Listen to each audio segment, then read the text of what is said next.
Dr. So Young was drinking her morning coffee when the universe changed forever.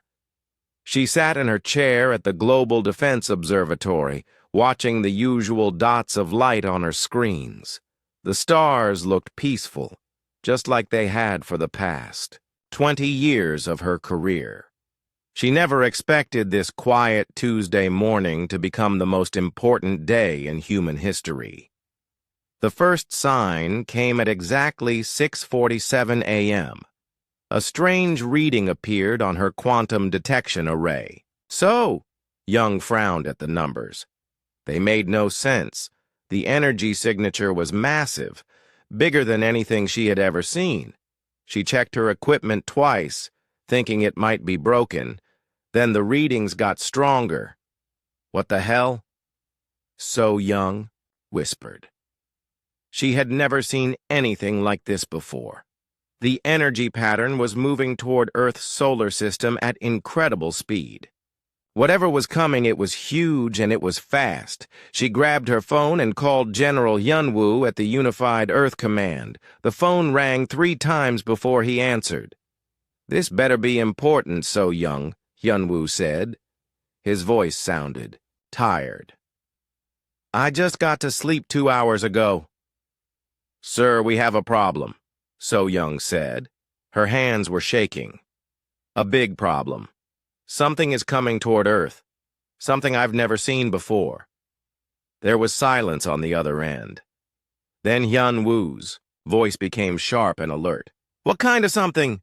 "Energy readings unlike anything in our databases. The signature suggests multiple large objects moving at near light speed. They'll reach the edge of our solar system in 4 hours. Send me everything, now." So Young's fingers flew across her keyboard. She sent all the data to Hyunwoo's secure terminal. While she worked, the readings continued to grow stronger. Whatever was coming, it was getting closer. At the Unified Earth Command headquarters, General Hyunwoo stared at his screens. The data from So Young made his blood run cold. He had seen theoretical models of this kind of energy signature in classified reports, but seeing it in real life was different. It meant only one thing: first contact, and it didn't look friendly.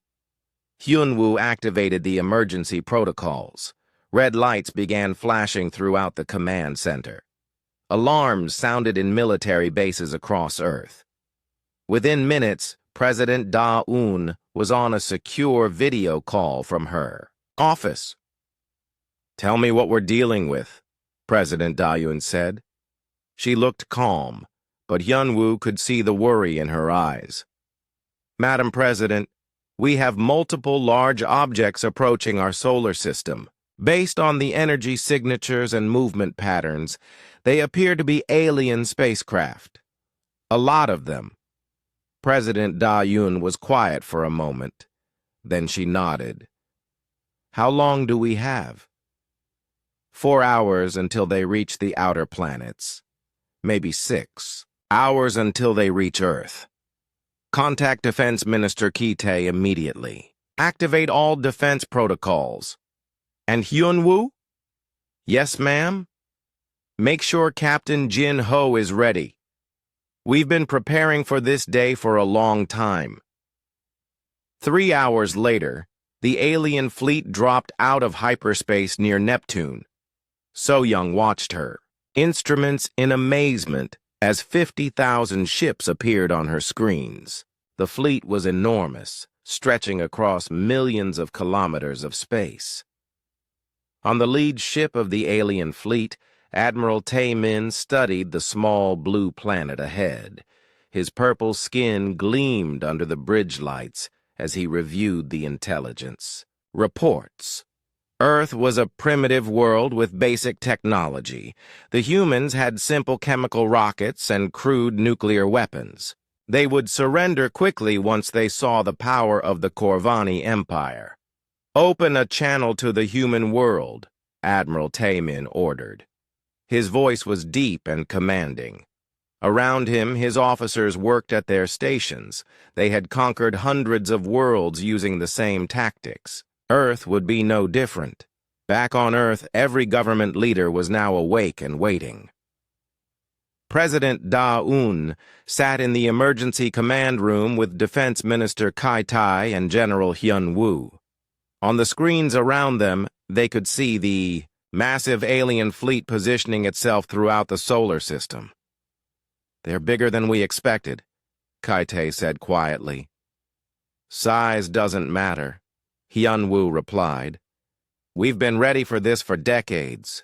The alien transmission came through on all Earth's communication systems at once.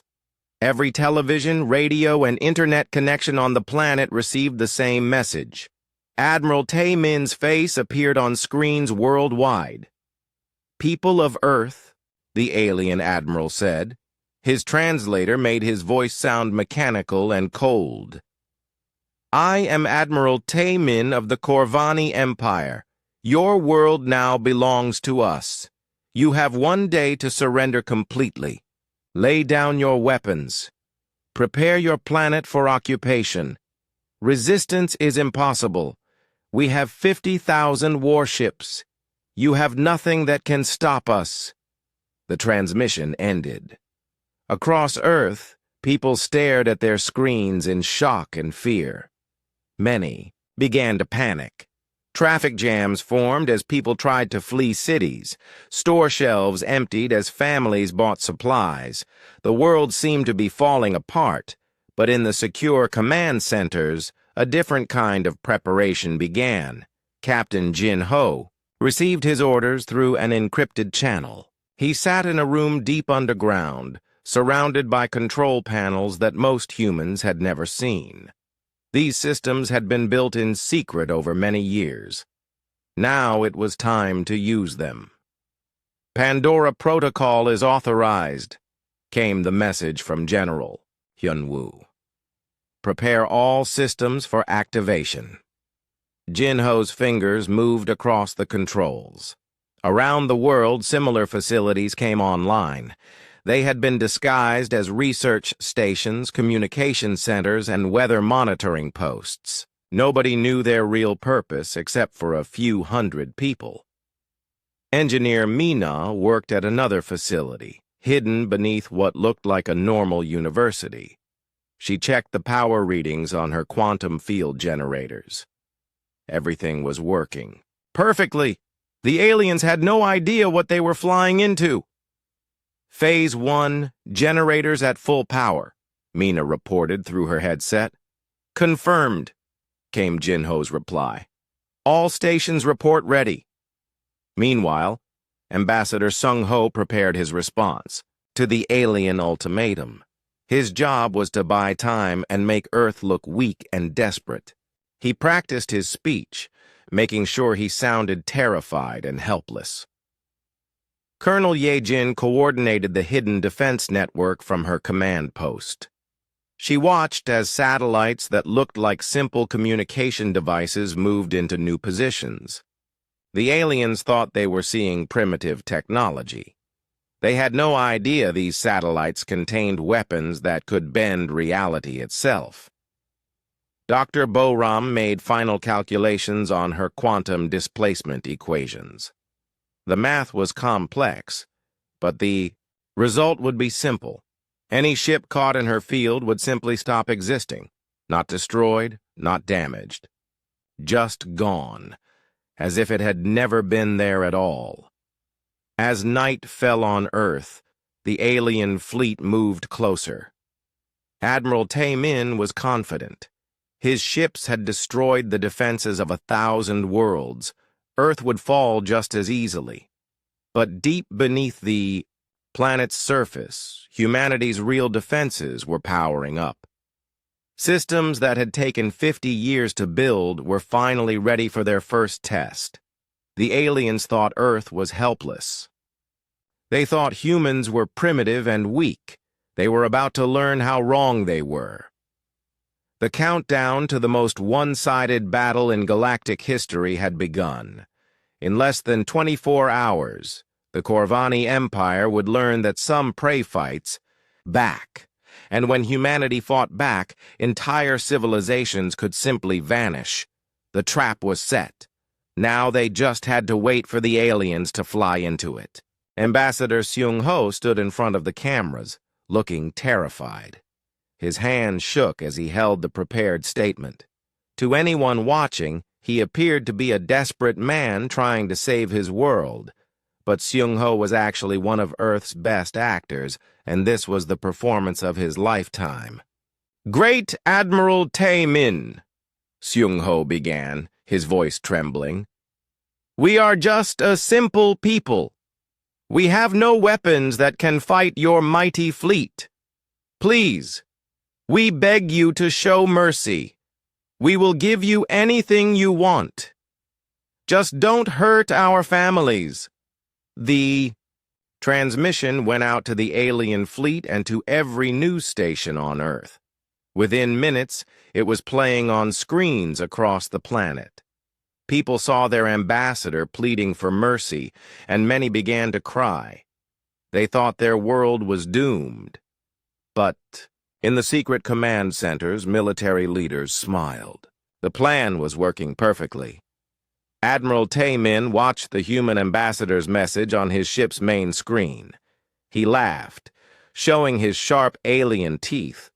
The humans were even weaker than his intelligence reports had suggested. They were already begging, and his fleet hadn't even fired a single shot. "Pathetic," Tae-min said to his officers. "These humans have no courage at all. Send a message to all ships. We begin the invasion at dawn. This will be easier than conquering the Zelnar home world." His officers nodded and began preparing the invasion force. Thousands of landing ships started loading with troops and weapons. The Corvani soldiers checked their equipment and talked excitedly about the easy victory ahead. They had no idea they were flying into the most sophisticated trap ever created. On Earth, the acting continued. News reporters showed footage of people running through the streets in panic. Families loaded their cars with belongings and tried to escape the cities. Military bases appeared to be in chaos, with soldiers running around without clear orders. But it was all theater. The panicking civilians were actually volunteers following a carefully planned script. The confused soldiers were moving to their real positions while making it look like Earth's defenses were falling apart. Colonel Ye-jin watched the performance from her underground command center. She was impressed by how realistic it looked. Even she might have believed Earth was helpless if she didn't know the truth. Phase 1. "Deception is complete," she reported to General Hyun-woo. "The aliens are completely convinced we're defenseless." "Good," Hyun-woo replied. "Begin Phase 2 preparations. Activate the deep systems." Around the world, secret facilities came online. These weren't the obvious military bases that the aliens could see from space. These were hidden installations built over decades, designed to be completely invisible until the moment they were needed. Commander Dong-hyun descended into the deepest facility of all. It was located 5 kilometers beneath the Rocky Mountains, carved out of solid rock and shielded from every known form of detection. This was where humanity's most powerful weapons waited. The quantum defense grid had taken 30 years to build. It consisted of massive machines that could change the basic rules of physics in a localized area. The aliens had never seen anything like it because no other species in the galaxy had ever imagined such technology was possible.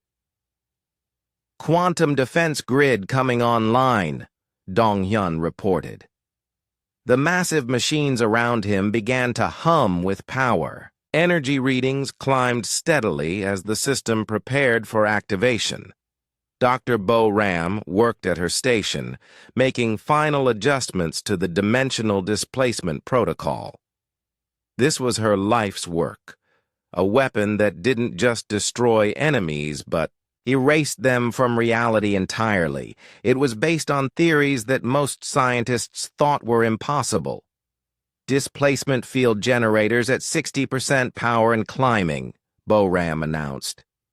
She had dreamed of this moment for 20 years, but now that it was here, she felt nervous. The weapon had never been tested on this scale. Technician Ju Wan monitored the satellites orbiting Earth. To the aliens, they looked like simple communication devices left over from humanity's early space program. In reality, they were gravitational. Resonance arrays capable of creating artificial gravity fields strong enough to crush starships. All orbital platforms report ready, Ju Wan said. Gravitational field generators are charged and waiting for activation signal. Engineer Mina checked the power systems one more time. The amount of energy needed for humanity's real weapons was enormous. It took the combined output of 50 fusion reactors, all hidden beneath what appeared to be normal buildings. Power levels at maximum, Mina reported. All systems green across all networks. As Earth's secret preparations continued, the alien fleet moved closer. Admiral Taemin had divided his ships into attack formations. He planned to surround the planet and demonstrate his overwhelming firepower. The humans would surrender immediately once they saw what they were facing. Move the first attack wing into position above the humans' largest continent, Taemin ordered. I want them to see our ships blocking out their sun. 5,000 alien warships moved toward Earth's atmosphere. Each ship was the size of a small city, bristling with weapons that could destroy mountains. The sight should have terrified any civilized species, but Captain Jin Ho wasn't terrified. He was excited. Finally, after decades of waiting, he would get to see if humanity's secret weapons actually worked. All stations report ready, Jin Ho announced over the secure communication network. We are go for Pandora protocol activation on General Hyun-woo's order. President Da-yoon sat in the secure command room, watching the alien fleet approach. Defense Minister Ki-tae stood beside her, his hand resting on the activation switch for humanity's ultimate defense. How long until they're in position? President Da-eun asked. 15 minutes until optimal targeting solution, Ki-tae replied. Once they enter the engagement zone, we'll have them exactly where we want them. On the surface, Ambassador Shung-ho continued his performance. He sent another message to Admiral Taemin, begging for more time to organize Earth's surrender. Great Admiral, our people are frightened and confused, Seung-ho said, tears in his eyes. Please give us more time to convince everyone to cooperate. We don't want anyone to get hurt. Admiral Taemin was growing impatient with the humans' delays, but he decided to enjoy their fear a little longer. You have 1 more hour, he transmitted back. Then we begin bombardment of your cities. The alien admiral had no idea that each minute of delay gave Earth's weapons more time to charge. He thought he was being generous. Actually, he was sealing his own fate. Dr. So-young continued monitoring the alien fleet from her observatory. She had to admit she was impressed by their technology. Their ships were advanced, their formations were professional, and their energy weapons looked powerful. Too bad for them that humanity had moved far beyond conventional weapons decades ago. Enemy fleet holding position at 50,000 kilometers altitude, So-young reported. They're staying in tight formation, just like we hoped they would. Perfect, General Hyun-woo replied. They're making this easy for us. The alien ships hung in space above Earth like a dark cloud. From the ground, people could see them blocking the stars. It should have been a terrifying sight. Instead, it was exactly what humanity's war planners had hoped for. In space, Admiral Taemin looked down at the small blue planet beneath his fleet. Soon it would belong to the Corvani Empire, just like hundreds of worlds before it. The humans had shown no signs of resistance beyond desperate pleas for mercy. "Begin final approach," Taemin ordered. "All ships move to bombardment positions." The massive alien fleet began descending toward Earth's atmosphere. 50,000 warships moved in perfect formation, their weapons powered up and ready to fire. It was the largest invasion force the galaxy had ever seen. It was also flying directly into humanity's trap. In the deep command bunkers, every human operator held their breath. This was the moment they had trained for their entire careers. In just a few minutes, they would find out if decades of secret preparation had been worth it. The aliens thought Earth was defenseless. They were about to discover their mistake, and once they did, it would be too late to escape. General Hyun-woo looked at the countdown timer on his screen. 5 minutes and 30 seconds until the alien fleet reached the perfect position. Around him, every operator in the command center was ready. They had practiced this moment thousands of times in simulations, but this was real. "All stations report status," Hyun-woo said into his headset. "Quantum defense grid at full power," Commander Dong-hyun replied from deep underground. "Dimensional displacement protocol ready for activation," Dr. Bo-ram confirmed. "Gravitational. Resonance arrays locked onto target formations," Technician Ju-won announced. "All power systems operating at maximum capacity," Engineer Mina added. Captain Jin-ho checked his master control panel one final time. Every light was green. Every system was ready. 50 years of secret preparation had led to this moment. "Pandora Protocol standing by for activation," Jin-ho reported. Above Earth, Admiral Tae-min watched his fleet move into bombing position. The human planet looked so small and helpless beneath his massive ships. He had conquered worlds with far better defenses using much smaller fleets. "All ships report ready for bombardment," his tactical officer announced. "Excellent," Taemin said. "Begin the attack in 60 seconds. Target their major cities first. I want them to see their civilization burning." The alien commander had no idea that he had just ordered his entire fleet into the kill zone of the most advanced weapons system ever created. On Earth, President Daeun gave the final order. "General Hyun-woo, you are authorized to activate Pandora Protocol. Defend our world." "Understood, Madam President," Hyun-woo replied. He turned to his communications officer. "Send activation signal to all stations. Pandora Protocol is now active." The signal went out across Earth's hidden network. In facilities scattered around the globe, operators pressed buttons and flipped switches that would change the course of galactic history. Captain Jin-ho initiated the first phase. "Quantum transmitters activating in 3, 2, 1, now!" Across the solar system, hidden devices that had been placed decades earlier came online. They had been disguised as space junk, old satellites, and research probes. The aliens had ignored them completely. That was their first mistake. The quantum transmitters began creating localized distortions in space-time itself.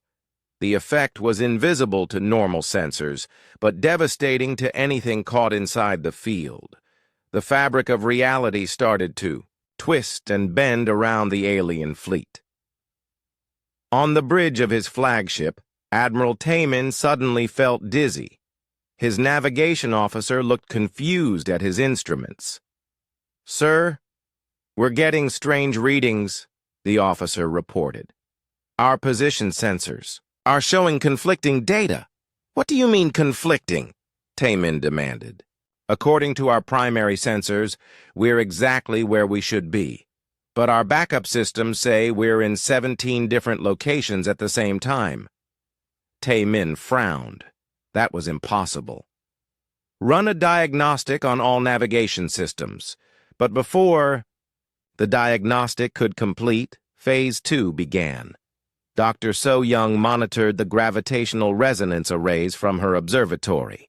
The satellites that the aliens had dismissed as primitive technology were actually the most sophisticated gravity manipulation devices ever built.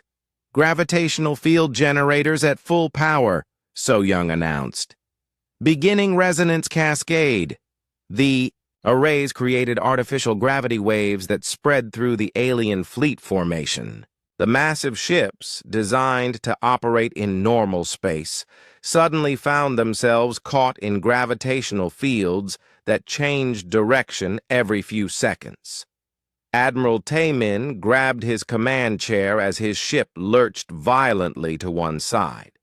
All around him, his officers struggled to stay at their stations as the artificial gravity inside the ship began to fluctuate wildly. "What's happening?" Tae-min shouted over the sound of groaning metal. "Unknown gravitational anomaly, sir," his science officer replied, his voice filled with panic. "The gravity fields are coming from every direction at once." Throughout the alien fleet, ships began colliding with each other as their pilots lost control.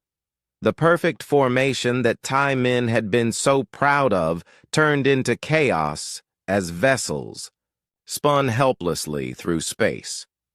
But the real nightmare was just beginning. Engineer Mina activated the dimensional displacement energy. This was humanity's most secret weapon, based on theories that most of the galaxy's scientists considered pure fantasy. It didn't just destroy matter, it erased it from reality entirely. "Displacement field generators online," Mina reported. "Beginning dimensional phase shift." Around the alien fleet, reality began to unravel. Ships that had been solid and real just moments before started to fade in and out of existence. Some vessels found themselves partially existing in parallel dimensions, their hulls becoming transparent as they phased between realities.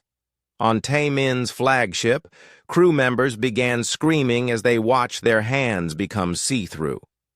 Half the ship's equipment was still in normal space, but the other half was somewhere else entirely. "Admiral!" his communications officer cried out. "We're losing contact with the fleet. They're disappearing." Tae-min looked at his tactical display in horror. The symbols representing his 50,000 ships were vanishing one by one, not being destroyed, just gone, as if they had never existed. "This is impossible!" Tae-min roared. "The humans don't have this kind of technology." But the humans did have it, and they were just getting started. Commander Dong-hyun activated the quantum defense grid's final protocol. Deep beneath the Earth, machines the size of buildings began to vibrate at frequencies that could alter the basic laws of physics in localized areas. "Quantum defense grid at maximum output," Dong-hyun announced. "Reality distortion field expanding." The effect spread outward from Earth like an invisible wave. When it reached the alien fleet, the results were immediate and catastrophic. Ships began experiencing impossible physics. Some found themselves aging thousands of years in seconds. Others reversed through time, becoming the raw materials they had been built from. Admiral Tae-min watched in terror as his flagship's hull began to change. The advanced alien metal was turning into the simple ore it had been mined from centuries ago. His crew was aging rapidly, their bodies withering as decades passed in moments. "Send a retreat signal," Tae-min commanded. "All ships, withdraw immediately." But it was too late. The retreat signal never reached most of his fleet because they no longer existed in the same reality. Half his ships were trapped in parallel dimensions. A quarter had been erased from existence entirely, and the rest were experiencing physics that made escape impossible. Dr. Boram watched her readings with scientific fascination and human satisfaction. The dimensional displacement protocol was working exactly as she had calculated. The alien fleet wasn't being destroyed in any conventional sense. It was being removed from reality itself. Displacement cascade at 95% completion, Boram reported. Estimated time to total erasure, 90 seconds. On his dying flagship, Admiral Tamin finally understood the trap he had flown into. The humans hadn't appeared defenseless because they were weak. They had appeared defenseless because they possessed weapons so advanced that conventional defenses were meaningless.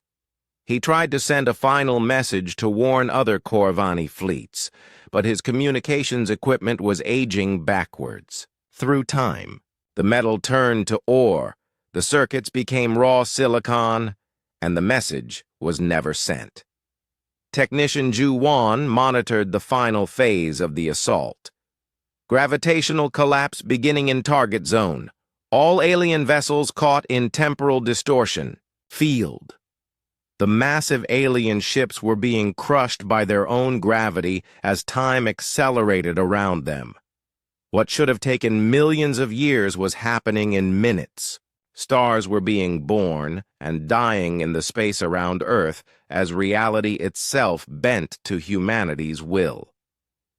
Captain Jin Ho checked his readings one final time.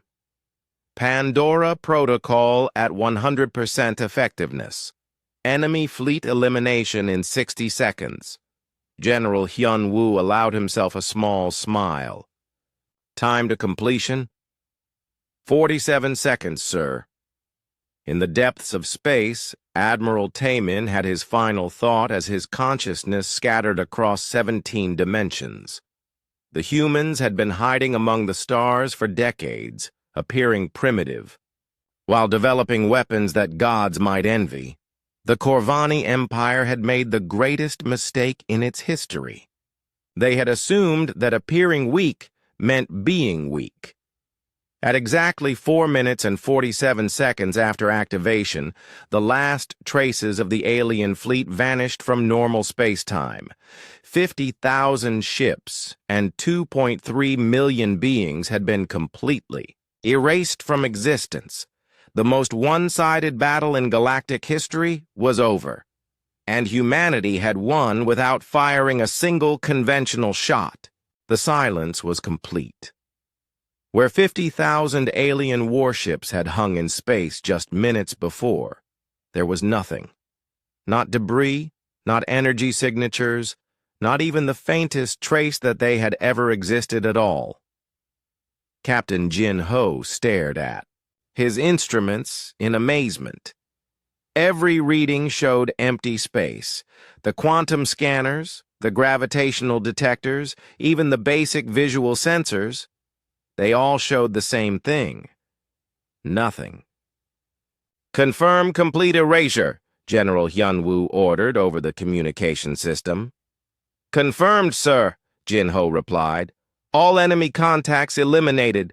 No traces remain in normal space-time. Dr. Boram checked her dimensional scanners, looking for any sign that pieces of the alien fleet might have survived in parallel realities. She found nothing there either. Dimensional displacement is complete, Boram reported. No fragments detected in any accessible reality layer. The enemy fleet has been completely removed from existence. Commander Dong-hyun powered down the quantum defense grid slowly. The massive machines beneath the mountains had worked perfectly, but the amount of energy they had used was enormous. Steam rose from cooling systems as the temperature dropped. Back to normal levels. Quantum systems shutting down normally, Dong-hyun announced. All reality distortion fields are dissipating. Engineer Mina monitored the power systems as they cycled down from maximum output. 50 fusion reactors had been running at full capacity for less than 5 minutes, but they had generated more energy than most civilizations used in a century. Power. Systems returning to standby mode, Mina confirmed. No damage to any primary systems. Technician Juwan watched as the gravitational resonance arrays returned to their disguised positions. To any observer, they would once again look like simple communication satellites left over from humanity's early space program. Orbital platforms returning to camouflage configuration, Juwan reported.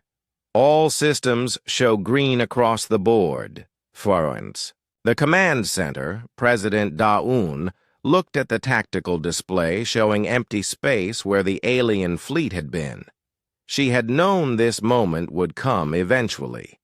Earth scientists had always warned that contact with hostile aliens was possible. But seeing it happen was different from planning for it. Status report, President Daun requested. Defense Minister Kitai consulted his briefing tablet. Complete success, Madam President. The entire enemy fleet has been eliminated with 0 human casualties. All of our hidden systems performed exactly as designed. And there's no chance any of them escaped? Dr. So Young answered from her observatory.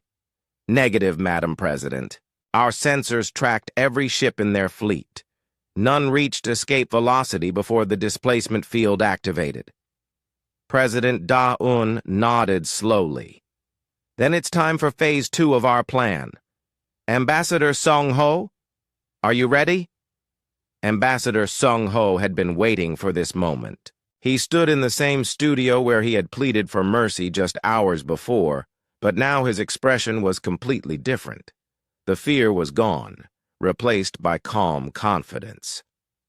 Ready, Madam President, Sung-ho confirmed. Then send our message. To the galaxy. Let everyone know that Earth is no longer hiding. Sung-ho activated the quantum transmitter that would broadcast his message across known space. Every civilized world would receive it within hours. This transmission would change galactic politics forever. People of the galaxy, Sung-ho began, his voice strong and clear. I am Ambassador Sung-ho of Earth. 1 hour ago, the Corvani Empire sent 50,000 warships to conquer our world. They believed we were defenseless. They were wrong. The transmission included detailed sensor recordings of what had happened to the alien fleet. Every government in the galaxy would be able to see exactly how quickly and completely the invasion had been stopped. The Corvani fleet no longer exists, Sung-ho continued. It has been removed from reality entirely. This was not an act of aggression on our part. Earth defended itself against unprovoked attack using methods we have kept secret for decades. General, Hyun-woo watched the transmission from his command center. He knew that every intelligence agency in the galaxy would be analyzing those recordings, trying to understand how humanity had developed such advanced weapons. We did not reveal our capabilities before because we hoped never to need them, Sung-ho explained.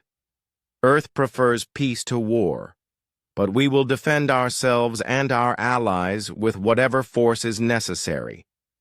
The message continued for 10 more minutes, explaining Earth's new position in galactic politics. Humanity was no longer pretending to be a primitive species. They were revealing themselves as the most technologically advanced civilization known to exist. Colonel Ye Jin coordinated the release of additional information to selected governments. Peaceful species would receive offers of protection and technological cooperation. Aggressive empires would receive warnings about what happened to those who threatened Earth's allies. The Alterian Republic is requesting immediate diplomatic contact, Ye Jin reported.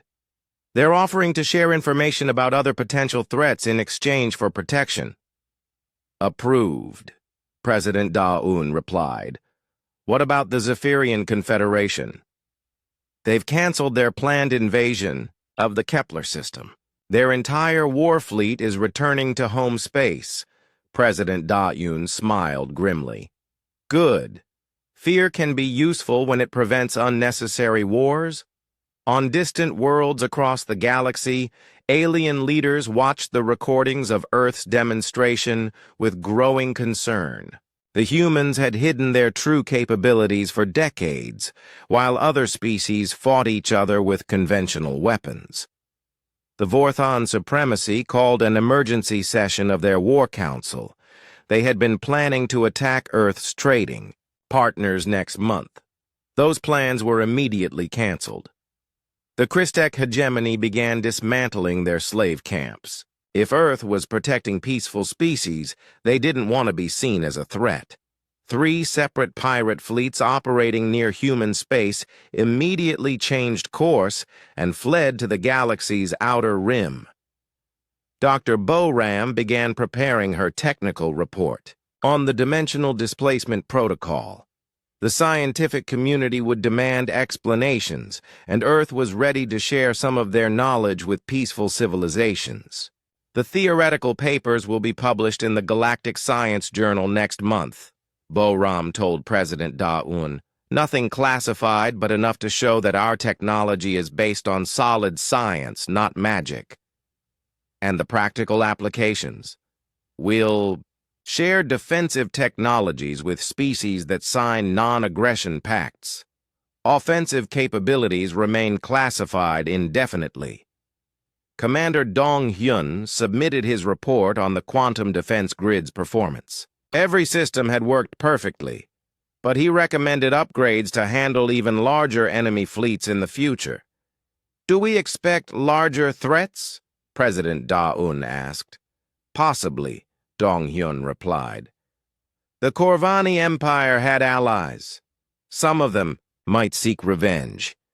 Then we'll be ready for them too. Captain Jin Ho began the process of resetting all of Earth's hidden defenses. The weapons were powered down, but ready to activate again at a moment's notice. Next time they might not have hours to prepare. All Pandora protocol systems returning to standby mode, Jin Ho reported. Estimated time to full readiness if needed. Again, 12 minutes. Engineer Mina coordinated with power stations around the world. The energy requirements for humanity's advanced weapons were enormous, but Earth's fusion reactors could provide that power whenever needed. Power grid modifications complete, Mina announced. We can now maintain full defensive capability indefinitely without affecting civilian power supplies. Technician Ju Wan updated the orbital satellite network. More gravitational resonance. Arrays were being deployed, disguised as scientific research equipment and communication relays.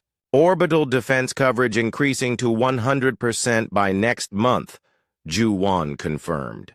No enemy fleet will be able to approach Earth undetected. As news of Earth's demonstration spread across the galaxy, diplomatic requests began flooding in. Some species wanted protection, others wanted technology, and a few wanted to join humanity's new Terran protectorate. Ambassador Sung Ho coordinated the responses. 47 worlds have requested protection agreements, 12 want full alliance status, and the Kepler Mining Consortium is offering to triple our rare metal imports. Approve the protection agreements for any peaceful species, President Da-Un ordered. Full alliances require individual review, and tell the mining consortium we're interested. The galaxy was changing rapidly. For centuries, aggressive empires had conquered weaker species with impunity. Now there was a force capable of stopping them completely. Within hours, 3 ongoing wars ended as attacking fleets withdrew rather than risk Earth's intervention. 2 slave trading operations shut down voluntarily, and every pirate organization in known space went into hiding. The Corvani Empire was gone, erased so completely that most databases no longer showed any record of them. But their disappearance had sent a message that every civilization in the galaxy understood perfectly. Earth was no longer hiding, and nothing in the known universe could threaten humanity's new role as the galaxy's protector. 3 months had passed since the Corvani Empire vanished from existence. The galaxy was still trying to understand what it meant to live in a universe where Earth was the ultimate authority on peace and war.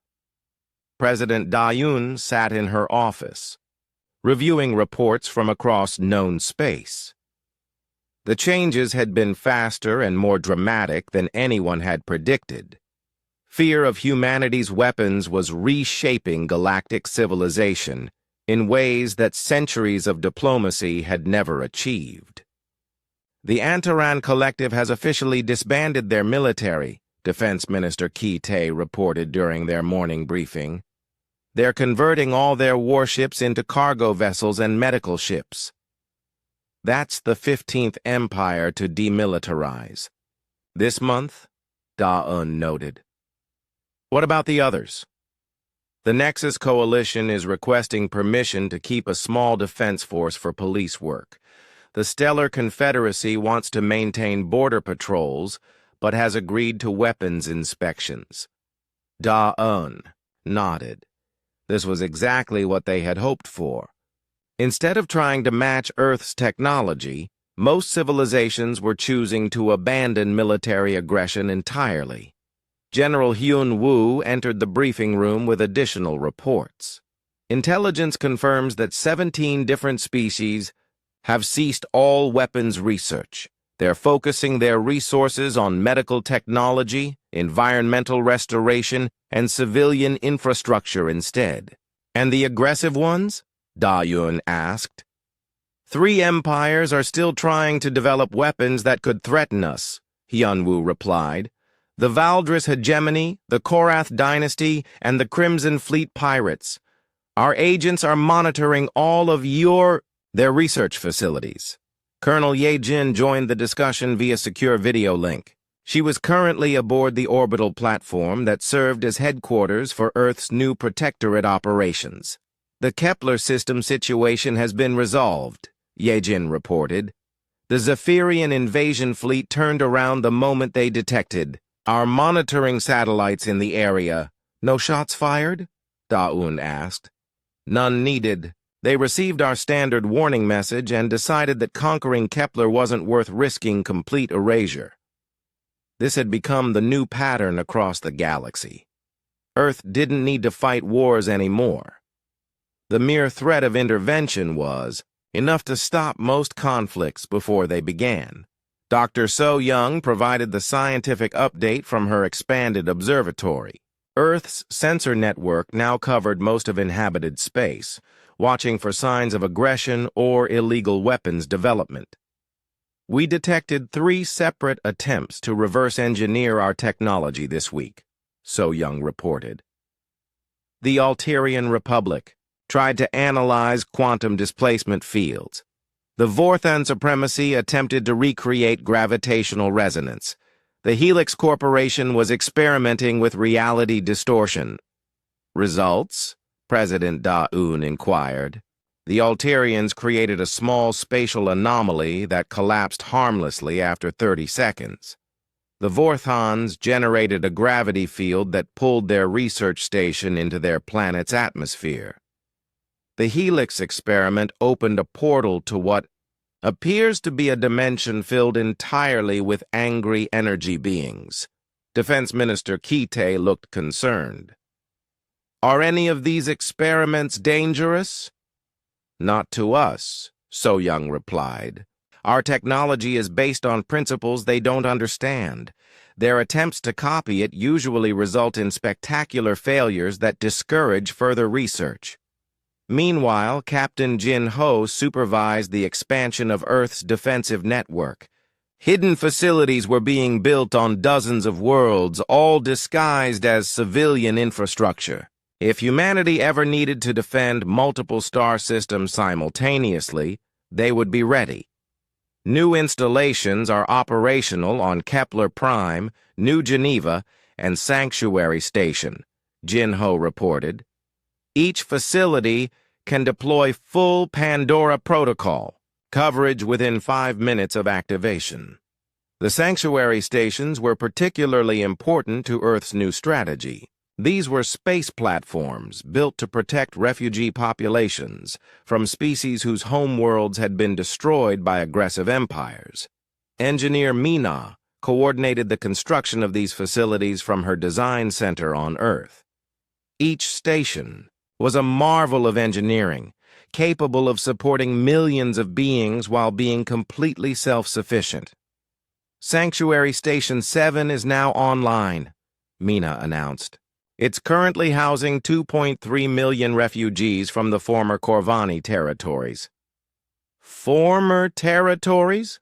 President Da-Yun asked. Since the Corvani Empire never existed, their conquered worlds are now independent again, General Hyun-woo explained. Most of the freed populations are choosing to join our protectorate voluntarily. This was one of the strangest consequences of erasing the Corvani from reality. All the worlds they had conquered were suddenly free, but with no memory of ever being enslaved. The populations just woke up one day with advanced alien technology and no idea where it had come from. Ambassador Sung-ho handled the complex diplomatic situation these freed worlds created. We're telling them that the technology was gifts from a lost civilization, Sung-ho explained. It's technically true since the Corvani are lost to reality now. Dr. Boram continued her research into even more advanced defensive technologies.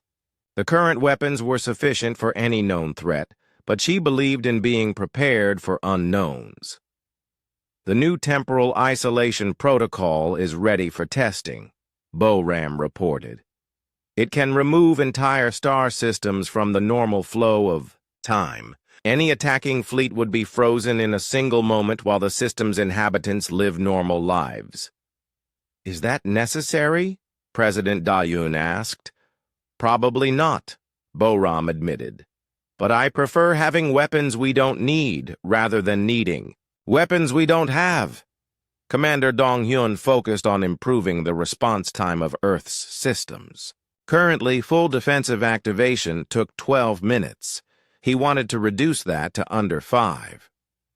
New quantum relay networks are cutting communication delays by 60%, Dong-hyun reported. If we detect a threat anywhere in Protectorate space, our response time will be 4 minutes and 30 seconds.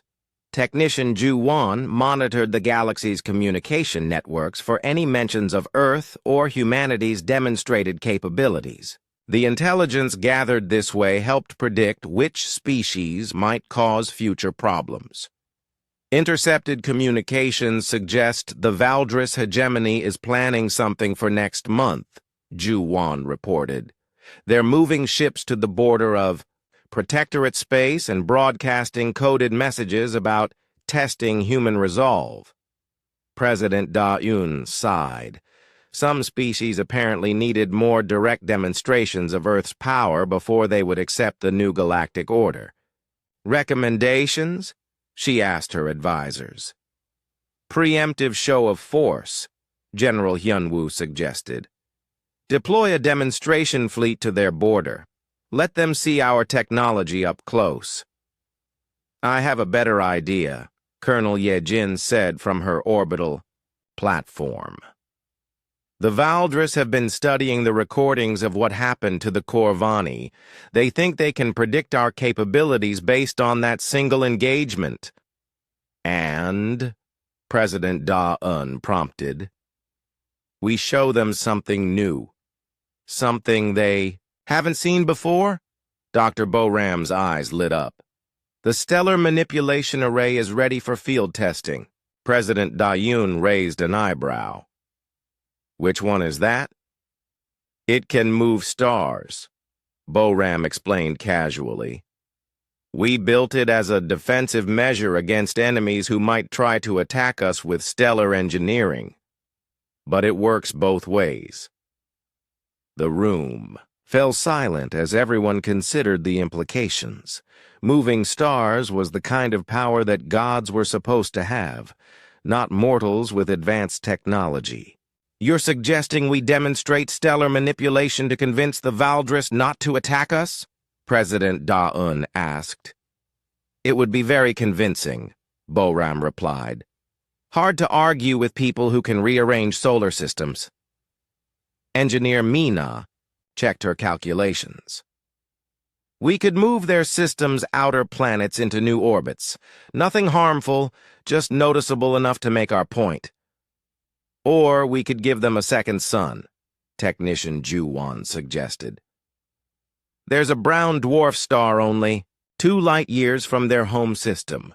We could move it into a stable orbit and turn it into a proper star. President Da-Un considered the options. The goal was to prevent war, not to show off. But sometimes showing off was the best way to prevent war. Do it, she decided. Give the Valdris hegemony a second sun. Make it clear that it's a gift, not a threat. Let them understand that if we can create suns, we can also extinguish them. The order went out across Earth's scientific network. Within hours, the stellar manipulation array was being prepared for its first operational use. Moving a star was a complex process that required precise calculations and enormous amounts of energy. But for a species that could erase entire fleets from reality, moving stars was just another engineering problem to solve. The galaxy was about to learn that humanity's demonstration against the Corvani Empire had been their gentlest possible response to aggression. Earth had weapons that could reshape space itself, and the patience to use them wisely. Any species considering war against the Terran Protectorate would have to ask themselves a simple question. Was their cause worth risking complete erasure from the universe itself? Most decided it wasn't. 1 year after the Corvani Empire disappeared from existence, the galaxy had settled into a new age of peace. Wars that had raged for centuries had ended overnight. Slave markets had closed permanently. Pirates had become extinct as a profession. Captain Jinho stood on the observation deck of Earth's newest orbital defense platform, looking out at the stars. The view was beautiful and peaceful, just as humanity had always wanted it to be. Status report, Jinho requested from his communications. Officer, all systems normal across the entire Protectorate network, came the reply. No threats detected in any monitored system. Jinho smiled. This was what success looked like. Not victory in battle, but the absence of battles entirely. The Valdris hegemony had become one of Earth's strongest allies after receiving their gift of a second sun. The brown dwarf that Dr. Boram's team had moved and ignited now provided light and warmth to 3 additional planets in their system. Instead of planning war, the Valdris were busy colonizing their new worlds. Engineer Mina reviewed the quarterly reports from all the sanctuary stations scattered across the galaxy. These facilities had become symbols of Earth's commitment to protecting peaceful species. Sanctuary Station 15 is now home to 4.2 million refugees from 14 different species, Mina reported during the morning briefing.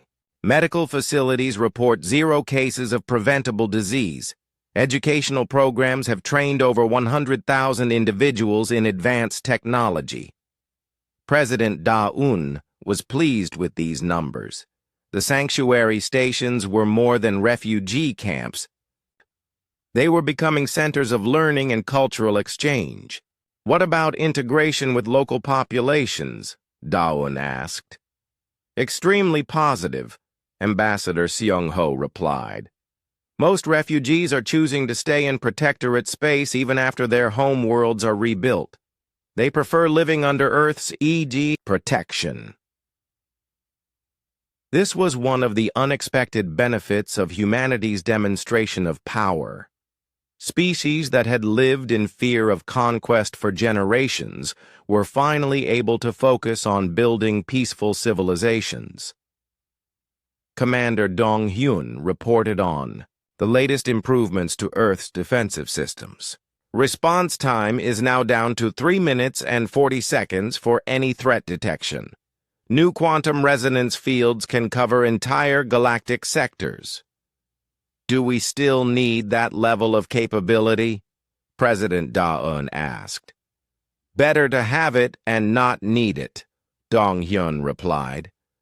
Though honestly, I don't think we'll face another major threat for decades. Word has spread pretty thoroughly about what happens to species that attack us. The word had indeed spread. Earth's intelligence network, coordinated by Colonel Ye Jin, monitored communications across known space. The conversations they intercepted showed just how completely the galaxy's attitude toward war had changed. Intercepted message from the Helix Corporation to their military contractors, Ye Jin reported. Quote, all weapons research is canceled permanently. Convert all facilities to civilian manufacturing. We will not risk the attention of the humans. Similar messages were being sent across the galaxy every day. The mere possibility of attracting Earth's attention was enough to end most conflicts before they began. Dr. So-young had expanded her observatory into a galaxy-wide monitoring network. Sensors hidden throughout space watched for signs of aggression, illegal weapons development, or threats to peaceful species. Detection grid now covers 97% of inhabited systems, So-young announced. Average response time from threat detection to defensive deployment is under 4 minutes. Any current threats? President Da-eun inquired. 3 minor pirate groups operating in the Outer Rim. 2 corrupt planetary governments abusing their populations. 1 corporation attempting to restart the slave trade. Recommendations? Standard protocol. Send warning messages first. If they don't comply within 24 hours, demonstrate our capabilities with a small show of force. The small shows of force had become legendary throughout the galaxy. Earth would simply make a small asteroid disappear, or cause a minor star to flicker, or move a moon into a slightly different orbit. Nothing harmful, but impossible to ignore. Dr. Boram continued developing new technologies, though she was running out of physical laws to manipulate. Her latest project was even more ambitious than stellar engineering. The Universal Constant. Adjustment protocol is ready for testing, Boram reported. We can now modify the speed of light, gravitational constant, or electromagnetic force within localized areas. President Da-eun stared at her chief scientist. You can change the fundamental constants of physics? Only in small regions of space, Boram clarified. But yes, we could make it impossible for enemy ships to use faster-than-light travel, for example. Or we could increase gravity in their system until they can't launch spacecraft. Please tell me you're not planning to test this on any inhabited systems. Of course not, Boram replied. We'll use empty space near the galactic rim. Though I should mention that changing universal constants tends to attract attention from interesting entities. What kind of entities? The kind that exist outside, normal space-time, and don't like it when someone changes the rules of reality. President Da-eun decided that some weapons were too powerful even for Earth to develop. Shelve that project indefinitely. We have enough power to protect the galaxy. We don't need to risk attracting cosmic-level threats. Technician Ju Wan reported on the cultural changes spreading across the galaxy. Without the constant threat of war, many species were experiencing rapid social and technological advancement. the Kepler Mining Consortium has developed a new form of art that can only be experienced in zero gravity, Juwan announced. The Alterian Republic has solved their energy crisis using fusion technology based on principles they learned from studying our defensive systems. And the former Corvani territories? President Da-Un asked. Thriving, Ambassador Sung-Ho replied. Without any memory of their former oppression, the populations have built incredibly peaceful and prosperous societies. Crime rates are near zero. Scientific advancement is accelerating, and they've formed a loose confederation based on mutual cooperation. This was perhaps the strangest legacy of erasing the Corvani Empire from reality. Their former victims had no memory of ever being conquered, so they had built their new civilizations without the trauma and hatred that usually followed liberation. Engineer Mina coordinated the final phase of the Protectorate expansion. Every inhabited system now had access to Earth's protection, either through direct coverage or mutual defense agreements. Protectorate network is now complete, Mina reported. Any aggressive action anywhere in known space will be detected and stopped within minutes. What about unknown space? President Da-Un asked. Long-range sensors are monitoring the galactic rim for signs of external threats.